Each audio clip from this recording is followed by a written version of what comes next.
ओम श्री गुरु सत्ताय नमः। पिछले शीर्षक में हमने सुख दुख और उनके कारणों का वर्णन सुना। श्रोताओं के आग्रह के आधार पर यह नई कड़ी तैयार की जा रही है जिसमें दुख और उनके प्रकारों का वर्णन है। आइए जानते हैं दुख और उनके प्रकार। दुख 3 प्रकार के होते हैं। पहला दैविक दुख, दूसरा दैहिक दुख, तीसरा भौतिक दुख। दैविक दुख वे कहे जाते हैं जो मन को होते हैं, जैसे चिंता, आशंका, क्रोध, अपमान, शत्रुता, बिछोह, भय, शोक आदि। दैहिक दुख होते हैं जो शरीर को होते हैं, जैसे रोग, चोट, आघात, विष आदि के प्रभाव से होने वाला कष्ट। भौतिक दुख वे हैं जो अचानक अदृश्य प्रकार से आते हैं, जैसे भूकंप, दुर्भिक्ष, अतिवृष्टि, महामारी, युद्ध आदि। इन्हीं 3 प्रकार के दुखों की वेदना से मनुष्यों को तड़पता हुआ देखा जाता है। यह तीनों दुख हमारे शारीरिक, मानसिक और सामाजिक कर्मों के फल है। मानसिक पापों के परिणाम से दैविक दुख आते हैं। शारीरिक पापों के फलस्वरूप दैहिक और सामाजिक पापों के कारण भौतिक दुख उत्पन्न होते हैं। दैविक दुख मानसिक कष्ट उत्पन्न होने का कारण है। वे मानसिक पाप है जो स्वेच्छापूर्वक तीव्र भावनाओं से प्रेरित होकर किए जाते हैं, जैसे ईर्ष्या, कृतघ्नता, छल, दंभ, घमंड, क्रूरता, स्वार्थपरता आदि। इन कुविचारों के कारण जो वातावरण मस्तिष्क में घुटता रहता है, उससे अंतःचेतना पर उसी प्रकार का प्रभाव पड़ता है जिस प्रकार धुएं के कारण दीवार काली पड़ जाती है या तेल से भीगने पर कपड़ा गंदा हो जाता है। आत्मा स्वभावतः पवित्र है। वह अपने पर इन पाप मूलक कुविचारों प्रभावों को जमा हुआ नहीं रहने देती। वह इस फिक्र में रहती है कि किस प्रकार इस गंदगी को साफ करूं। पेट में हानिकारक वस्तुएं जमा हो जाने पर पेट उसे कै या दस्त के रूप में निकाल बाहर करता है। इसी प्रकार तीव्र इच्छा से जानबूझकर किए गए पापों को निकाल बाहर करने के लिए आतुर हो उठती है। हम उसे जरा भी जान नहीं पाते, किंतु आत्मा भीतर ही भीतर उसके भार को हटाने के लिए अत्यंत व्याकुल हो जाती है। बाहरी मन, स्थूल बुद्धि को उस अदृश्य प्रक्रिया का कुछ भी पता नहीं लगता, पर अंतर्मन चुपके ही चुपके ऐसे अवसर एकत्रित करने में लगा रहता है जिससे वह भार हट जाए।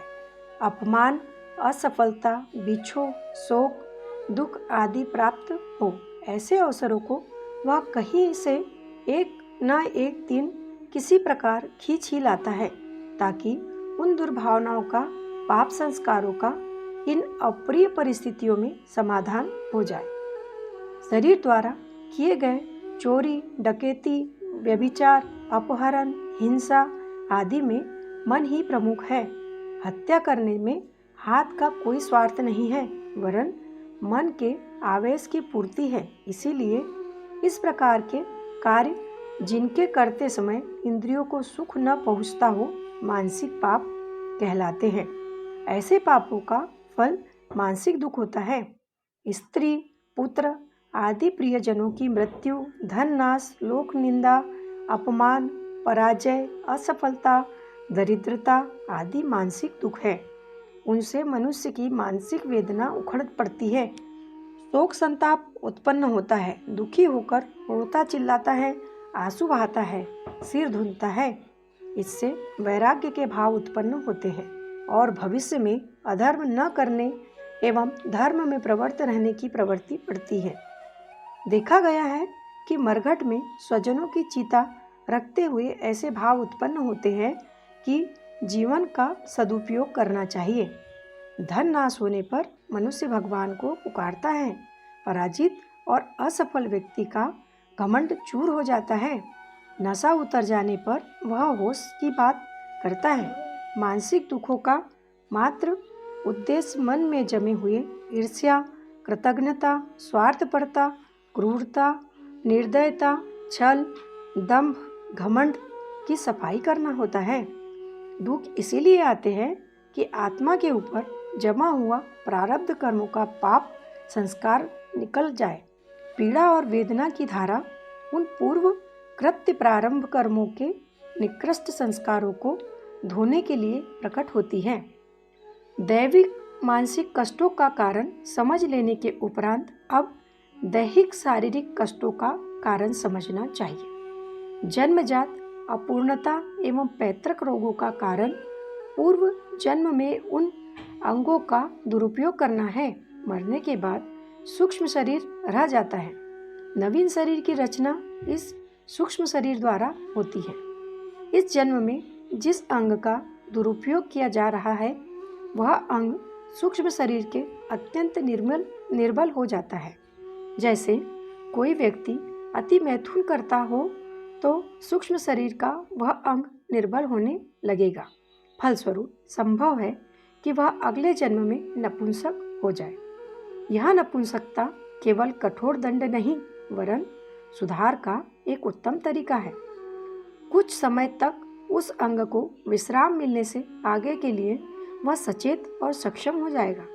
शरीर के अन्य अंगों के शारीरिक लाभ के लिए पापपूर्ण अमर्यादित अपव्यय करने पर आगे के जन्म में भी अंग जन्म से ही निर्बल या नष्ट प्राय होते हैं। शरीर और मन के सम्मिलित पापों के शोधन के लिए जन्मजात रोग मिलते हैं या बालक अंग भंग उत्पन्न होते हैं। अंग भंग या निर्बल होने से उस अंग को अधिक काम नहीं करना पड़ता, इसीलिए सूक्ष्म शरीर का वह अंग विश्राम पाकर अगले जन्म के लिए फिर तरोताजा हो जाता है। साथ ही मानसिक दुख मिलने से मन का पाप भार भी धुल जाता है। मानसिक पाप भी जिस शारीरिक पाप के साथ घुला मिला होता है वह यदि राजदंड, समाजदंड या प्रायश्चित द्वारा इस जन्म से शोधित न हुआ हो तो अगले जन्म के लिए जाता है। परंतु यदि पाप केवल शारीरिक है या उसमें मानसिक पाप का मिश्रण अल्प मात्रा में है तो उसका शोधन शीघ्र ही शारीरिक प्रकृति द्वारा हो जाता है। जैसे नशा पिया, उन्माद आया, विष खाया, मृत्यु हुई, आहार विहार में गड़बड़ी हुई, बीमार पड़े, इस तरह शरीर अपने साधारण दोषों की सफाई जल्दी जल्दी कर लेता है और इस जन्म का भुगतान इसी जन्म में कर जाता है। परंतु गंभीर शारीरिक दुर्गुण जिनसे मानसिक जुड़ाव भी होता है अगले जन्म के फल प्राप्त करने के लिए सूक्ष्म शरीर के साथ जाते हैं। भौतिक कष्टों का कारण हमारे सामाजिक पाप हैं। संपूर्ण मनुष्य जाति एक ही सूत्र में बंधी हुई है। विश्वव्यापी जीव तत्व एक है, आत्मा सर्वव्यापी है। जैसे एक स्थान पर यज्ञ करने से अन्य स्थानों का भी वायुमंडल शुद्ध होता है और एक स्थान पर दुर्गंध से उसका प्रभाव अन्य स्थानों पर भी पड़ता है। इसी प्रकार एक मनुष्य के कुत्सित कर्मों के लिए दूसरा भी जिम्मेदार है। एक दुष्ट व्यक्ति अपने माता पिता को लज्जित करता है, अपने घर पर कुटुंब को शर्मिंदा करता है। वे इसीलिए शर्मिंदा होते हैं कि उस व्यक्ति के कर्मों से उनका कर्तव्य भी बंधा हुआ है। अपने पुत्र, कुटुंबी या घर वाले को सुशिक्षित सदाचारी न बनाकर दुष्ट क्यों हो जाने दिया। इसकी आध्यात्मिक जिम्मेदारी कुटुंबियों की भी है। कानून द्वारा अपराधियों को जो सजा मिलेगी परंतु कुटुंबियों का आत्मा स्वयं शर्मिंदा होगी, क्योंकि उनकी गुप्त शक्ति यह स्वीकार करती है कि हम भी किसी हद तक इस मामले में अपराधी हैं। सारा समाज एक सूत्र में बंधा होने के कारण आपस में एक दूसरे की हिंसा के लिए जिम्मेदार है। पड़ोसी का घर जलता रहे और दूसरा पड़ोसी खड़ा खड़ा तमाशा देखे तो कुछ देर बाद उसका भी घर जल सकता है। मोहल्ले के एक घर में हैजा फैले और दूसरे लोग उसे रोकने की चिंता न करे तो उन्हें भी हैजा का शिकार होना पड़ेगा। कोई व्यक्ति किसी की चोरी, बलात्कार, हत्या, लूट आदि होती हुई देखता रहे और सामर्थ्य होते हुए भी उसे रोकने का प्रयत्न न करे तो समाज उसे घृणा करेगा और कानून के अनुसार वह भी दंडनीय समझा जाएगा। ईश्वरीय नियम है कि हर मनुष्य स्वयं सदाचारी जीवन बिताए और दूसरों को अनीति पर न चलने के लिए भरसक प्रयत्न करे। यदि कोई देश या जाति अपने तुच्छ स्वार्थों में संलग्न होकर दूसरों के कुकर्मों को रोकने और सदाचार बढ़ाने का प्रयत्न नहीं करेगी तो उसे भी दूसरों का पाप लगता है। उसी स्वार्थपरता के सामूहिक पाप से सामूहिक दंड मिलता है।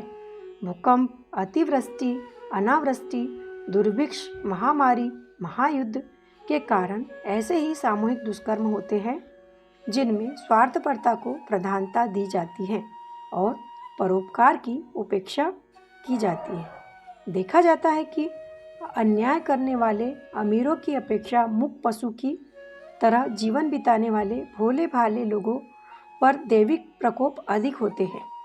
अतिवृष्टि, अनावृष्टि का कष्ट गरीब किसानों को ही अधिक सहन करना पड़ता है।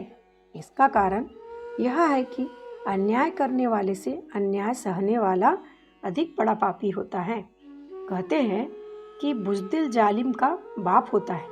कायरता में यह गुण है कि वह अपने ऊपर जुल्म करने के लिए किसी को न किसी को न्योता ही बुलाता है। भेड़ की ऊन एक गुड़रिया छोड़ देगा तो दूसरा कोई न कोई उसे काट लेगा। कायरता, कमजोरी, अविद्या स्वयं बड़े भारी पातक है।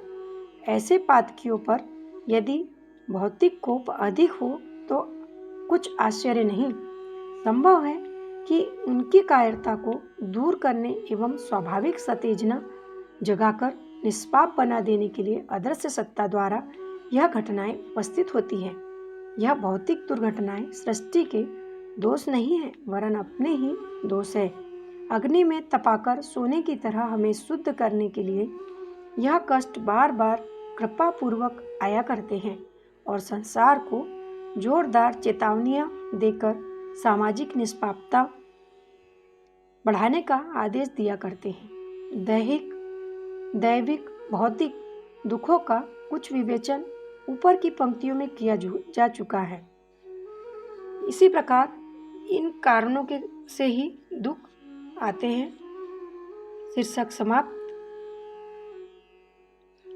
पुस्तक गहना कर्मणो गति, लेखक पंडित श्री राम शर्मा आचार्य। धन्यवाद।